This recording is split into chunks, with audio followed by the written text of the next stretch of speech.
everyone, welcome back to True Crime Buzz. I'm your host Amber, and with me again today is Miss Brittany. Hello. Okay, now I am excited. What are you drinking? Because it's not Diet Coke. Nope. I'm drinking out of my beautiful cup that you sent me that says see you next Tuesday on it. And I am drinking an apple cider mimosa with a brown sugar rim. That sounds so good. My cousin Haley made it for me, and it was so beautifully frosted with brown sugar. But it tastes delicious. So shout out to Haley for the drink recommendation. What are you drinking? Thanks to my mama, I'm drinking Rex Goliath. Woo, woo. Cabernet. My mom and I went to Target and we walked past the wine aisle and she's like, do you want to check for your Rex Goliath? Because she knows. And I was like, Mom, I've checked everywhere. They ain't got it. They had it. And she got me a bottle and I was like, yes. Of course they did, because it was Target. Yeah, Target helped a sister out. Yes. Yes, girl, yes. All right, so before we get started, we have some True Crime Buzz news. Yes. The biggest news since we have started this whole podcast. So we have some good news and some bad news. So unfortunately, dear Vanessa is stepping down from her duties as a host of True Crime Buzz. As y'all know, she had major back surgery and she's still recouping and healing. She's still doing all this physical therapy multiple days a week, and she still has a full-time job. So while she loves true crime and she loves this podcast, this is just too much for her. So she is stepping back. But knowing Vanessa, she'll probably randomly show up as a guest host from time to time if one of us need a break. Right. But now for the good news. I hope everyone has loved having Brittany around as much as I have, because I have asked her to take Vanessa's spot, and thank God she said yes. I immediately said yes. I sent you a Marco Polo with hair flings when I said yes. She did. She was like flopping her hair back and forth like, oh my God, oh my God, oh my God. She said yes, y'all. I did not go to Jared. No, you went to Etsy and got me a cup that says see you next Tuesday. That's better than a diamond. Thank God you accepted, Brittany, because I damn sure can't do this all by myself. And besides, who better to take Vanessa's place than my own best friend? So I'm happy to have you. Well, I'm so excited to be here, and I'm excited to do this permanently. I feel like it was fate, because we've been those weird true crime kids all our lives, so... And if you need to know more about that fate, listen to the BTK episode and you'll get it. That's right. So I'm glad we get to put it to good use, and I'm excited to do this with my best friend, so... Aww. Here's to the future. Oh yeah, let's cheers to that. Cheers. But yes, Vanessa, we miss you already. And I really want to do a bonus episode with all three of us. I feel like that would be so much fun. Yes, so I'm going to get her on some bonus episodes too. Nothing but support and love from us true crime gals. That's right. So, speaking of crazy stories, I hear you got one for me today. I have the weirdest true crime story. Today, I'm covering a man that I had never even heard of until I was flipping through my Christmas present from Amber, the big book of serial killers. I stumbled across this story and the words self-professed hitman jumped out to me. And the more I read, the more bizarre this story became to me. Self-professed hitman. Yeah, self-professed. All right. So, without further ado, here's the story of Joe Snitch, also known as Scott Lee Kimball. Did you say Joe Snitch? Joe Snitch. Like snitches get stitches? Okay. He's an early 2000s Joe Exotic. When I say Joe Snitch, that's what I think of. Ooh, yeah. Give me all them stupid details. I'm here for it. Okay. So Scott was born on September 21st, 1966 in Boulder, Colorado, to Virgil and Barb Kimball. He attended Lafayette Elementary and Middle School, and he wasn't a very popular kid. He was kind of on the quiet side of things. His parents divorced when he was 10 after Barb, his mom, fell in love with another woman. Ooh, scandal. This was the 70s? Well, 1966, so yeah, the 70s, because he was 10. Okay, so huge scandal. Yeah, Okay. for the time. And so Scott's dad took Scott's brother Brett and moved to Montana and left Scott behind to live with his mom. And then starting at age 10, he was sexually abused by his grandma's neighbor, Theodore Payton, in Nederland, Colorado. Yeah, awful. Absolutely awful. He befriended Scott and his 7-year-old cousin by taking them on fun outings such as bowling, and eventually he began taking each of the boys individually to his cabin. Oh, that's rough. Hang tight, girlfriend, because it's about to get a lot more rough. Oh, God. Yeah. Okay. And he would get them intoxicated. He would start off by taking pictures, and eventually he started raping them and molesting them. This went on for years because Theodore, true to any child sex abuser, would threaten to hurt the boys or their families if they spoke a word of what was happening at the cabin. And this went on for years. He eventually moved to Montana to live with his dad, and whenever he would come back to visit, Theodore Payton would abuse him. And when Scott was away, he would abuse Scott's cousin. And this went on into late teen years. Oh, my God. Those poor kids. Yes. This is like the stuff nightmares are made of, and probably why we're telling this story today, if we're being honest. So, like I said, he later moved to Montana to be with his dad and brother. He actually quit going to high school and then relocated. And so the cops were eventually dispatched to Scott's dad's home because Scott was shooting at his neighbors' homes from his bedroom window. It's like, okay, Scott, way to keep your creepiness low key, bud. Was this like a BB gun? Was this a 22? Like, was it... I don't know. What was he shooting? Let me tell you, the extent of how far I had to go to find any backstory on Scott Lee Kimball was ridiculous. I literally found this amazing video on YouTube, and we will link it. And that's how I found out any information about his life before, the crimes that we're covering today. Because there's just nothing on it. Not on Wikipedia, okay. Not on Murderpedia. I mean, I'm for serious. All right. He also went back to high school and did that briefly, but dropped out shortly before graduation, which I always hate to hear about kids doing that. Like, you're a month out from graduating, finish the month. Like, you're there, you're so close. I know. But after he dropped out, he worked as a big game hunting guide, and in his spare time, he started committing some pretty stupid crimes, such as knocking over people's mailboxes. And I have no idea what your fun is, but for me, knocking over a mailbox isn't it. Nope, never got into that. Apparently a lot of kids do, but I don't see the appeal. No, I have taken out mailboxes before when I was swerving not to hit a dog. No, but that was on accident. Yes, but I felt bad about it, and I went and told the people, and they're like, well, okay, if you and the dog are okay, you're free to go. I don't know what they thought I was wanting, but I was just letting them know, hey, I knocked down your mailbox. It's because our parents raised us right. That's right. Yeah. And then in June of 1988, he was arrested for felonious passing of bad checks. He was sentenced to 3 years in prison, but wasn't made to serve that time, under the condition that he, quote, stay above the law, end quote.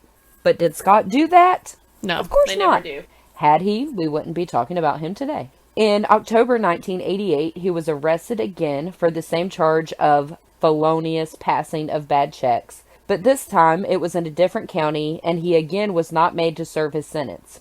You're going to find a lot of that in this story. Who was it Robert Hansen? Yes, it was Robert Hansen. Kept getting in trouble, and they kept letting him go, because it's just him. He's fine. Yeah. The story has so many parallels, because, it talked about him being a big game hunting guide. I'm like, this has Robert Hansen all over it. But not. But yes, so many similarities. Don't let Nicolas Cage find out about this guy. We'll have another terrible movie on our hands. I'm just kidding. Later, in October of 88, he was arrested again for stealing fishing and hunting equipment and a set of golf clubs from homes in Broomfield, Colorado, but wasn't charged. What the hell? He can just do what he wants? My name's Scott Lee Kimball, and I do what I want when I want.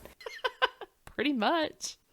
I don't know how this guy's committing crimes left and right and not doing time, but lots of that.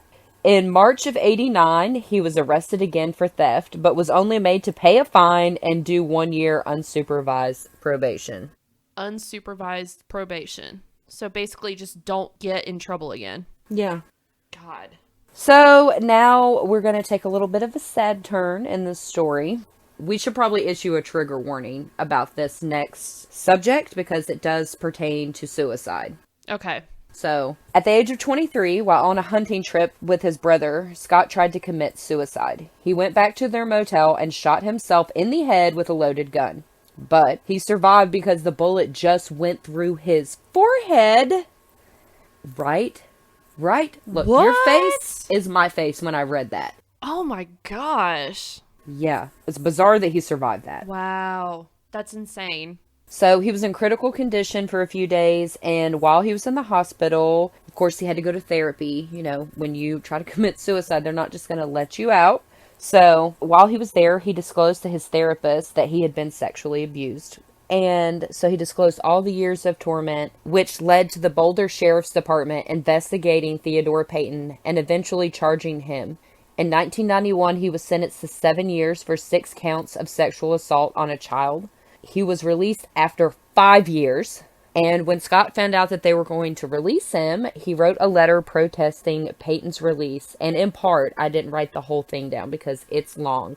But Scott said, Theodore Payton deprived me of my right to a normal, safe, and innocent childhood. Which broke my heart. God, yeah, that's rough. It is. But despite this heart-wrenching letter, Payton was released and went back to his home and lived out his days there. So he only served 5 years. Yeah, 5 of the 6 years for how many ever years of raping and sexually assaulting Scott Kimball and his cousin. Like, that's a true crime inside a true crime story right now, you know? Yeah. So after that, Scott then moved to Spokane, Washington with his girlfriend Larissa Hintz. And the two were later married in 1992 when Scott was 27. They went on to have 2 sons. And the Kimballs filed for bankruptcy in 1996, not long after their second son was born, which is sad. Mm-hmm. Larissa later said that while she and Scott were married, Scott was not, quote, operating within the law, end quote, and that people were constantly trying to chase Scott down for money he had fraudulently taken from them with the multiple scams that he was running. In spring of 1999, Scott agreed to be an informant for the ATF on a stolen firearms investigation. Not even sure how he got involved in that, but that was my next question. So he was a paid informant, okay? So he made some money from this, but they didn't even get an arrest from this also. That should be noted. I didn't even know that was a thing. Yeah, he got some information for them, but there was no arrest made. So it was kind of like they paid him for nothing, I guess. But the informant gig was over by November of 99. And shortly after, on December 8th, his ex-wife Larissa called the cops on Scott and said he had kidnapped her at gunpoint and raped her and then forced her and their boys to go back to Montana with him. What? Get this. No charges filed. Why the hell not? I don't know. That's insane. It's insane. But to be fair, since I don't know, like, did she say, no, we're not filing charges? I don't know. Oh, good point. Good point. Either way, charges should have been filed on this fool, because that is some really violent stuff right there.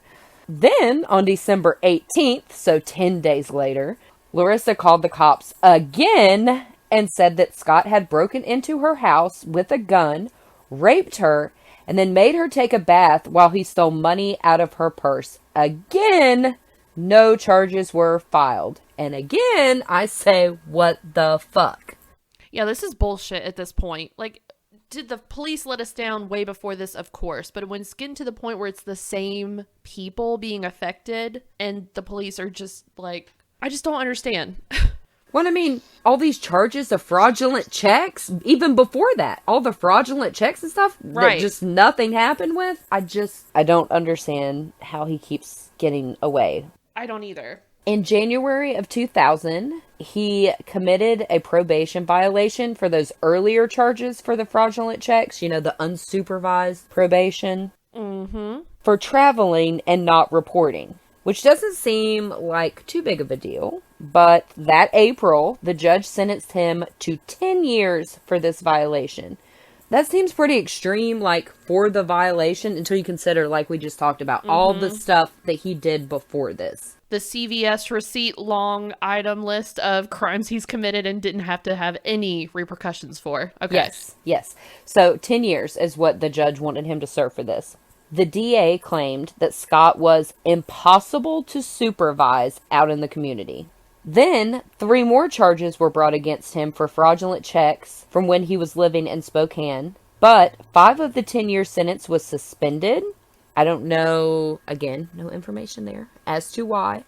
Maybe, statute of limitations, or I'm not sure. But so 5 of that was suspended, even though that's what the judge wanted. Does he have, like, friends or family in the judicial system or something? There has to be someone there that's, like, helping him out. Ugh, I just don't even know. Or he's the luckiest guy ever. Thank you. That's really, like, this entire story should be the luckiest guy ever, because I just don't understand. So, he was only facing 5 years and 8 months behind bars. And he only ended up serving 15 months because, of course, he did. Oh, my God. Okay, so in July 2001, he was still, serving his time, but they relocated him to a pre-release center, to, like, really get ready to release him back into society, which was in Helena, Montana. And he was able to do the work release program there. And he got a job at a gas station. And on July 29th, he was working alone. And Scott decided to steal some money from the register in a work truck and dip the fuck out. I knew it. I saw it coming. Somebody should have listened to that DA, that was like, he's impossible. Like, no, don't let him out. They should have listened to him. I mean, yeah, but, oh my God. Okay. So, a warrant was issued for Scott's arrest. But Scott made it to Alaska, where he assumed his brother Brett's identity and wrote $25,000 plus worth of bad checks.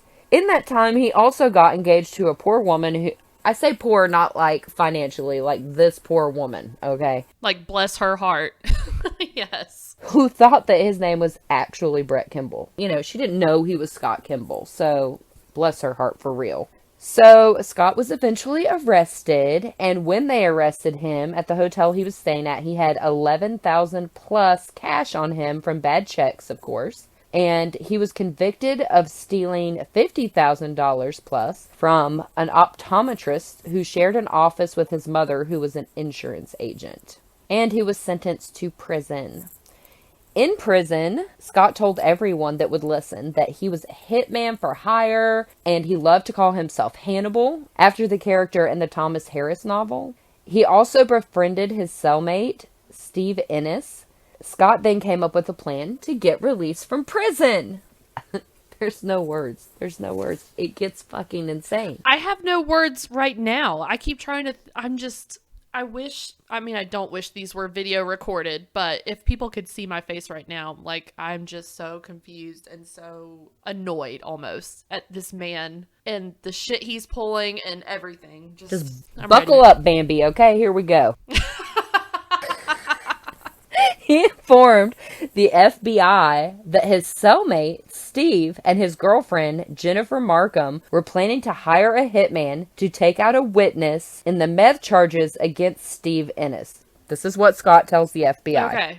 That turned out to be true, which is also just wild. And so Scott was then able to use that as leverage to convince the FBI that he could be an informant on an ecstasy ring that the feds were investigating. And despite his years of criminal activity and his prison escape, the FBI released him to be an informant. You are joking. I'm not joking you. I'm not. This is for real. Okay. Within a few months of Scott's release, Jennifer Markham, Scott's cellmate's girlfriend, went missing. And then people started disappearing all around Scott. Scott's uncle, Terry Kimball, disappeared, as well as Scott's girlfriend's daughter, Casey McLeod, who was 19, and she went missing after Scott was supposed to give her a ride to work, but he swore that he didn't give her a ride to work. He said that he went hunting instead. Casey's remains weren't found until 2007, despite her poor mom begging for Scott to tell her what happened to her daughter. Hello? Joe? Hello? Hello? Joe? Yeah, this is Joe. Yeah, it's Mary. Hey, Mary, what's up? I've been trying to get a hold of you. Or did you really know how my daughter died, Listen, actually? I already told you what I knew. I told you what I can and can't say, and I already told you what I was willing to show you. Now listen, we're not going down this road, okay? I know. I'm not doing it. Okay, just talk to me, damn it. You had your chance. What do you... You're down there and you regret it. I couldn't stay. I had no choice. I didn't have the money. You know, not even that. Listen to me now. I couldn't let you perform those things on me. Listen to me. All I asked you to do was look in your room. You wouldn't do that. You know, you're really lucky I'm talking to you now. So, well, I'm sorry. So then you know what? Then hire an escort, and you can watch an escort, and I'll show you what happens in an escort. There you go. Don't have to worry about it. Joe, do you hear yourself? Yeah, why? Did you mean that all escorts get murdered? Or something bad happens to them? No, that's not what I said. What I'm saying to you was, listen, you didn't want to go through with the acts, okay? But you wanted to see what happened. I wanted you to, improvise. Guess what? All you have to do is you come back to Colorado, you hire an escort, and I'll show you exactly what happened. And you can just be a bystander, okay? So you can look in the paper, you can, talk to someone and say, this is what I want. The only thing that means a damn thing to me is my daughter. And I don't know where in the hell she ended up. Have your other daughter talk to me. My other daughter? Yeah. You want my other daughter Maybe to talk to you. Maybe she'll be reasonable. What are you going to do? Ask her to strip? You have to understand, I have to protect myself here, so. It doesn't sound at all, Joe, like you're protecting yourself. It sounds to me like you were doing it for gratification or just to, I don't know. It just doesn't sound like somebody that cares about... It doesn't make sense to you? It just seems kind of crazy, but that's just how it is. Are you working for Jenny or against her? I'm working for her, but you have to realize some things that I think are important that you know are classified, and I will be in huge trouble if I tell you. So I have to show you. Well, I don't get it. What can you show me, Joe? Well, listen, I gotta let you go. I don't get it. What can you show me, Joe? I'll see you later. Bye-bye. Joe. He eventually married Casey's mom. Whoa. Yeah. He murders her daughter and then marries her. Yes, but of course you got to think, because her remains were not found till much later, I guess she thought she was missing. Matter. I don't know. I'm not looking on her side. I'm looking on his side. How are you going to murder somebody and then marry their mom? Fuck this guy. He evidently took her camping near her daughter's remains. She didn't know her daughter's remains were there, but yeah. Oh, yeah. Psychopath. Yes, girl. Oh, my God. How is this not on, Dr. Phil, I don't know. Because this is insane. Then also, Leanne Emery went missing in January 2003. While Scott was out being a informant and people were disappearing around him, he was also back at it writing fraudulent checks. And while all that was going on, inmates where Scott had last been incarcerated were telling the FBI that Scott had previously bragged about being a hitman for hire, so they opened an investigation on their informant. He was arrested for check fraud again, and while they were investigating him, while he was in prison for check fraud, they found he had ties to every one of these victims. So then he was charged with the 4 murders of Leanne Emery, 24, Jennifer Markham, 25, Casey McLeod, 19, and his uncle Terry Kimball, 60.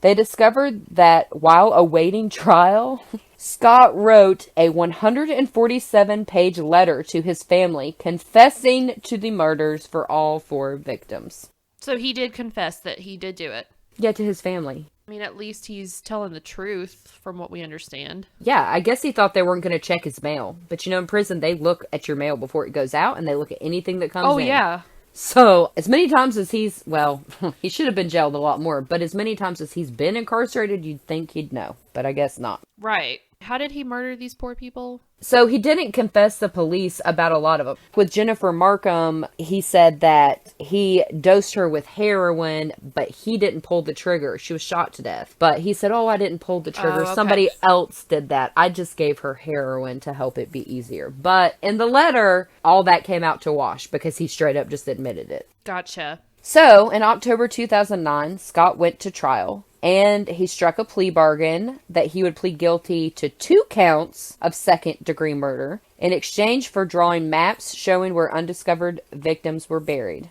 Scott Kimball received a sentence of 72 years, which to me, again, Scott got lucky. Because that's way too light of a sentence. This dude literally killed 4 people and just pleaded to 2, but he also had these other charges. Even though he wrote the letter. Yeah, he wrote the letter, he confessed, he killed 4 people, he's already in prison for fraudulent checks for the millionth time. Like, what?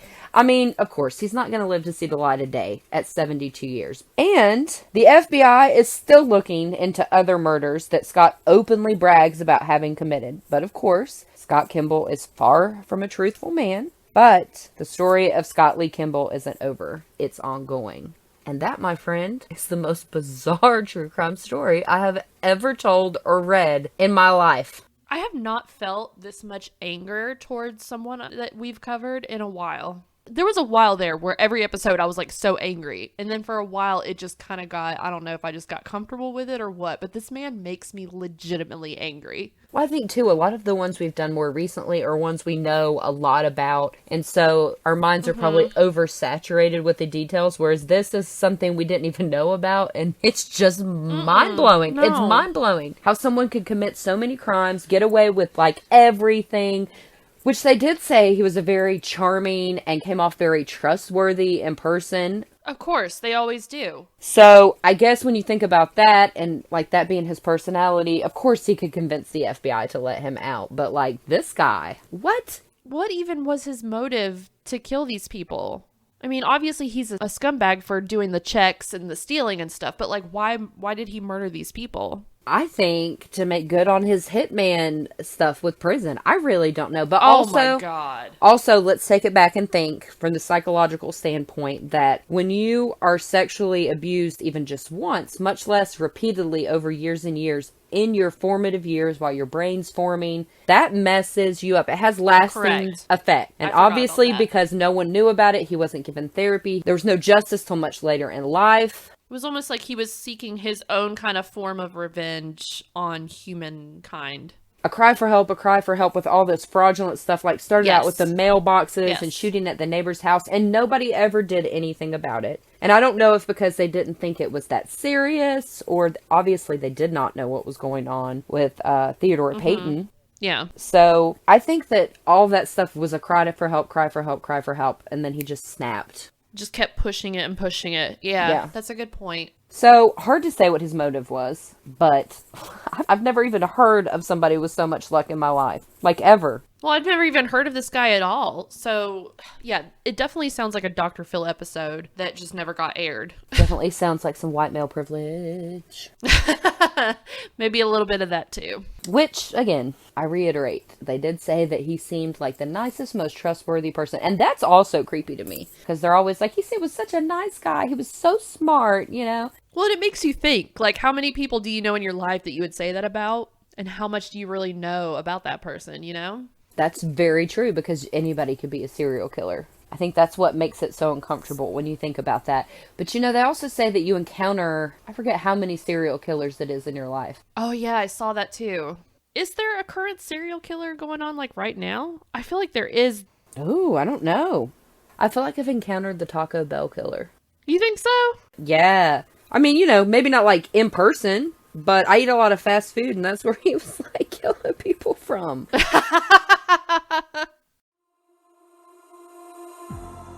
Love our podcast? Then hit that subscribe button and leave us a review.